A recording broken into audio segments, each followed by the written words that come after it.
Very good morning, all of you. Now, students, we are going to continue with the remaining part which we were doing about reproduction. We started sexual reproduction, right? Where we started how it is different from the normal cell. Yes, in this sexual reproduction, half of the chromosomes they are passed on. Yes, like earlier you saw in the normal cells, in the previous slide you have seen. Yes, how it was in the normal cells, it was normal, double cell chromosomes were passed on. But in reproductive cells, half of the chromosomes are passed. And that is why you know from male, the total are 46 chromosomes. So what the child gets from father 26, 23 and from mother 23. These reproductive cells are called as which are responsible for reproduction are called as germ cells or gametes. Okay. So in simple, see, listen to this students. This is like in general about your body, about plants, human beings and plants. So you know many things. It is just in theoretical part you are studying now. Okay. So maybe few of your doubts will get cleared in further slides. Male and female gametes, correct. Now, in simple organisms, male and female germ cell look almost the same. So, this is your male gamete, which is called as the sperm, and the female gamete, which is called as the egg. I hope all of you know this. So, here you can see the structure of male germ cell or male gamete, which is called as sperm, and female gamete, which is called as egg, are almost the same in most of the animals. The female gamete contains stored food and male gamete is smaller and can move. So they are motile. Motile means they can move and reach the egg. They come together and form a zygote. So when male gamete, that is sperm, and the female gamete egg, they fuse together, they form zygote. This is the term zygote. Remember this. Okay. So which then develops into an organism. So continuously cell division takes place and organism is formed. It's written here male gamete, female gamete, male gamete.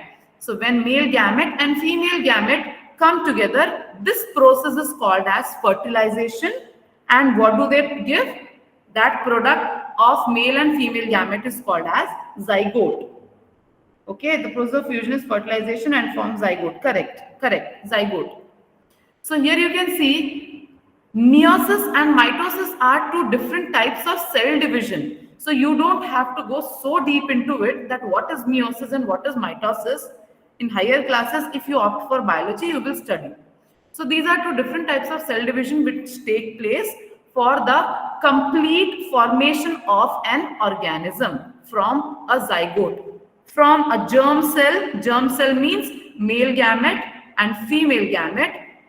Fertilization is taking place. Here you can see how the male gamete sperm is fusing with the egg and how zygote is formed here, and then embryo or your complete organism is formed. Okay. Now read 8.3.1 from the start. So here 8.3.1, again sexual reproduction. By the sexual mode of reproduction, you can go through this part. Explanation is given to you. Again, DNA copying, variation, all these things are given to you. The same things which we have read earlier. Okay, please go through this part, and if you have any doubt, please ask me in the next class. Okay. Coming down. 8.3.1. Now sexual reproduction in flowering plants. We see in the flowering plants, the flower has different parts, right? These are the petals, the colored ones. Yes. Now this part you see which is coming out, the long tube-like structure which is coming out. It has stigma, the upper one, this part. Then it has style, the thin tube-like structure. Then inside is the ovary which contains the egg. It has the egg, yes. Like in human beings, all other animals also, the ovary contains the eggs. Yes. We'll see pollination also. Self and cross pollination, both we'll see, Tarun.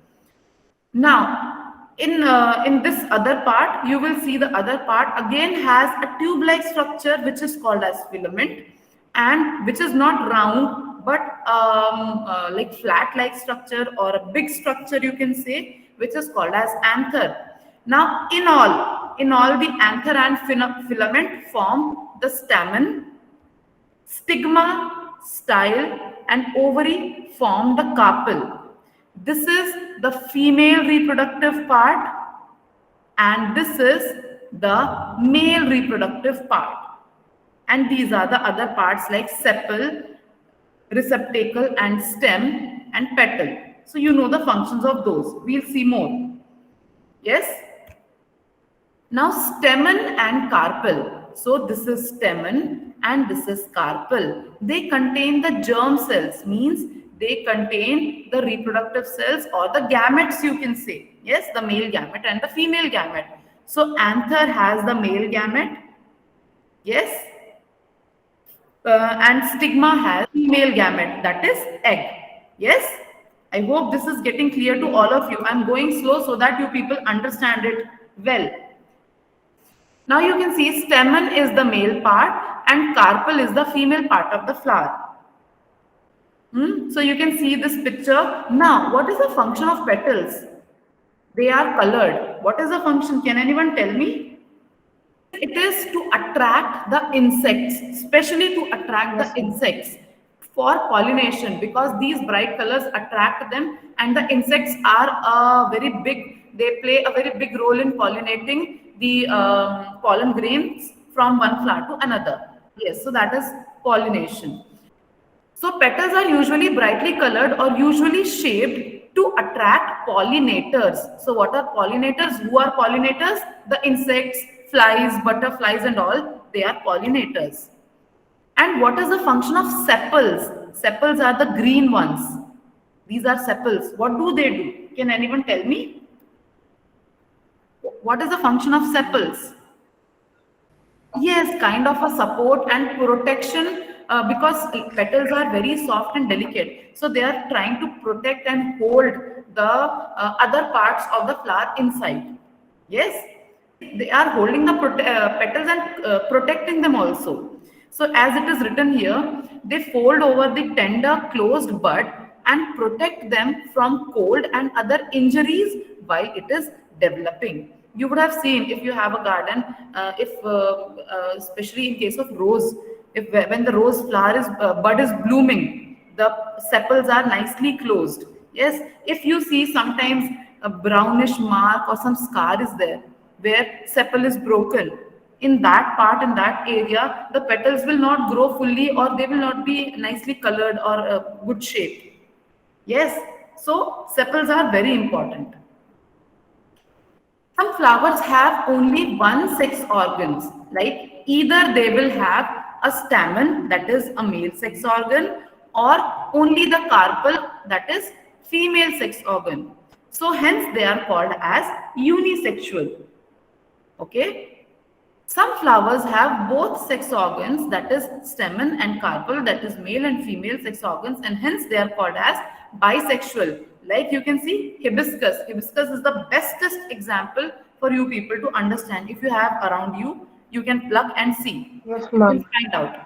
So the tip of the stamen, this is your stamen, which is in the circular shape, which is rounded off. Yes, stamen. Powdery things you can see, powdery substance over it. That is the pollen grain. Pollen grain is the male gamete. Yes, it is the male gamete. You can see all powdery things here. This is the male gamete. So the pollen has to travel to stigma. This is your stigma, right? It falls over it. How can it fall? If a bee or any insect has come over it, it is sitting somewhere over this flower. This pollen will stick to its body, to its feather, and when it is flying or again sitting on this pistil or carpel, what you say, the pollens will fall over it like small, small drops. It will fall over it, and then the further process will start. So female part of the flower where the female gamete is, right? Now this process is called as pollination. I hope the pollination method of pollination is clear to all of you. So you later on, if you get extra time or if you can refer a book, you will see there are different sources or different ways of pollination. Like you said about wind, that is anemophily. Like anemo means the wind pollination.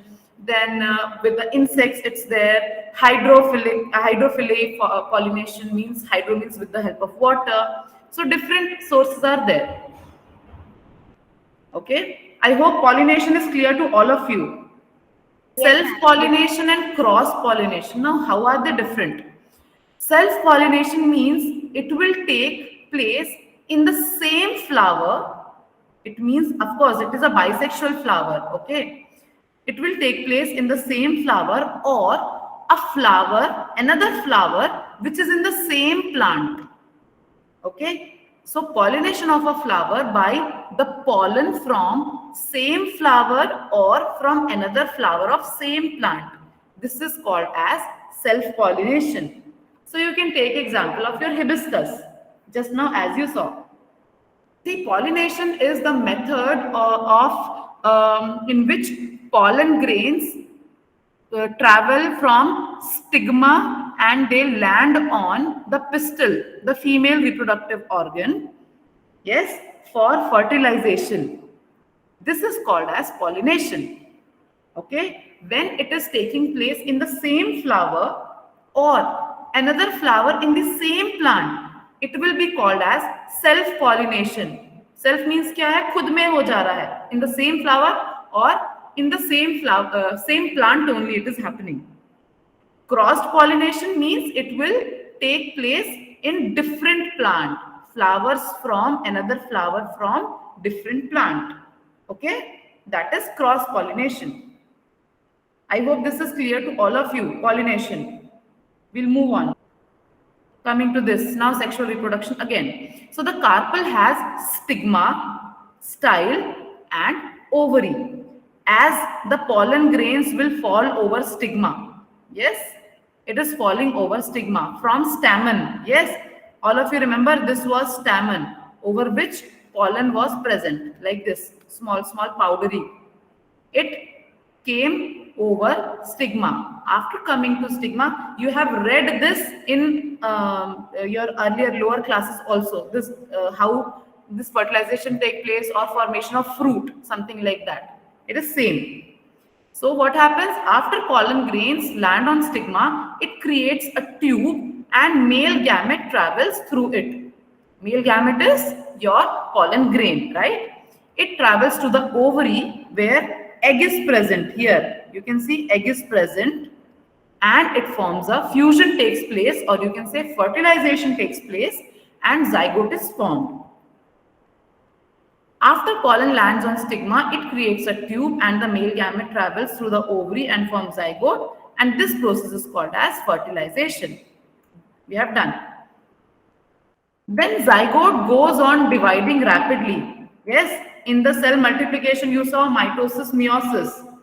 So the zygote means the cells will divide, multiply rapidly, and this ovary will develop into fruit and ovules will develop into seed. You have read this in lower classes also. So coming down, so this is the complete method of formation of your fruit. So the other parts of the flower just shrivel, means they dry and they shred off.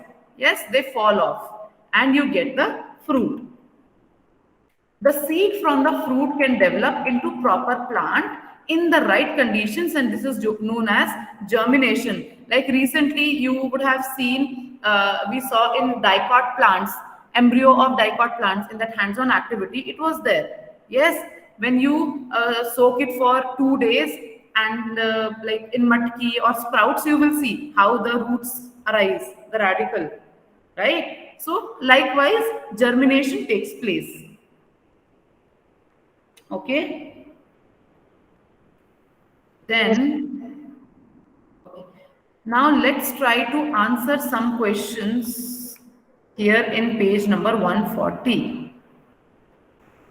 So how is the process of pollination different from fertilization? Yes, so let us see. Pollination, the transfer of pollen grains from another to from anther to stigma of a flower is called as pollination, and fusion of male gamete and fusion of male and female gamete to form a zygote is called as fertilization. So in pollination, no such cell structure is formed like zygote. No fusion is taking place, right? In fertilization, fusion is taking place and you are getting a zygote, right? That is the basic difference. It involves only male gamete. In this case, in fertilization, both gametes are involved, male and female. Okay? Okay, coming down. Now let us try to answer some questions from exercise page 141. Let us see. Here you have to draw a label diagram of a flower. So you can draw this where again you will see the anther, the filament, stamen, which is your male reproductive organ, and pistil or carpel, what you say, is the, female reproductive organ. I wrote N here. I'm sorry. So this is the female reproductive organ, right? Whenever you are drawing a diagram, labeling should be correct. Well labeled diagram. 8.3.2 from page 134. 8.3.2. Let us see. So now we are seeing the reproduction in human beings. How do human beings reproduce? So again, you can go through this. Please read the paragraph, students. I am not highlighting anything because you must read all the lines. It is not about memorizing, but you must go through once or twice all the lines in the paragraph. So the sexual reproduction in human beings, what are the changes that happen when human beings grow into adults? So a newborn, an infant, a toddler, or you can say a teenager, a young girl, again young, grown up, adult, old, and very old, right? Likewise. So what are the changes that happen when human babies grow into adults? The height increases, weight increases, lose some teeth, get more teeth. That is, you are losing that milk teeth and then you get your permanent teeth. Then in addition, some more special changes related to puberty. Now, what is puberty? Now, students, pay attention from here because there are many new terms and there are many things which you may know or you may not know. Things will be clear. At the end, you can ask me your doubts. So, some puberty changes are common to boys and girls, but some are special, and these some special changes which are there in puberty are related to the hormones and the sex organs. Puberty changes in boys. Acne. Acne means, you know what acnes are. Faces pe dane aa jana, acne, pimples aa jana. Facial hair, growth of beard. Yes, mustache. Voice changes. Your voice becomes rough and coarse. Then the breast growth and mood swings mostly, and genital growth. Sexual reproduction in human beings and puberty in girls. The breast growth, body growth, the underarm hair, acne again, the pubic hair, and the first period. Yes, and the age is also given at what ages you see these changes in the girls and in boys. Puberty changes show sexual maturation. They happen slowly over months and years. Sexual maturation means what? It means now after this, the human being is, what we can say, they are now grown enough for sexually active, or you can say they are preparing themselves for becoming or for having a baby and for reproducing in future. That is the best term to say. For reproducing in future, they are preparing their body. Okay. Puberty changes happen because the reproductive organs start developing. Reproductive tissues start becoming active, as I said. Only after the other physical growth is over, that is height or beard, something like that. This process is also called as adolescence. Puberty changes show sexual maturation. So, after puberty, animals are capable of mating and reproducing as those internal organs are ready. So, as I said, they are active and they are preparing their body to reproduce. But how will other animals of the same species come to know that a certain animal is ready?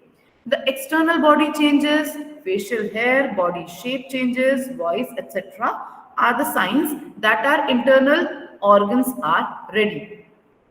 So these, what are the things given to you in the PPT and in the book are in simple language, students. So I am not explaining much. Wherever it is needed, I am explaining. If you have any doubts, you can ask me. Then you have to read this 8.3.3, that is reproduction in human beings. Yes. Then page 140, question number 4. Page 140, question number 4. Let us see, what is it? Question number 4. How does the embryo get nourishment inside mother's body? So this part we have not done. This we will be doing after we are done with few more slides. Okay.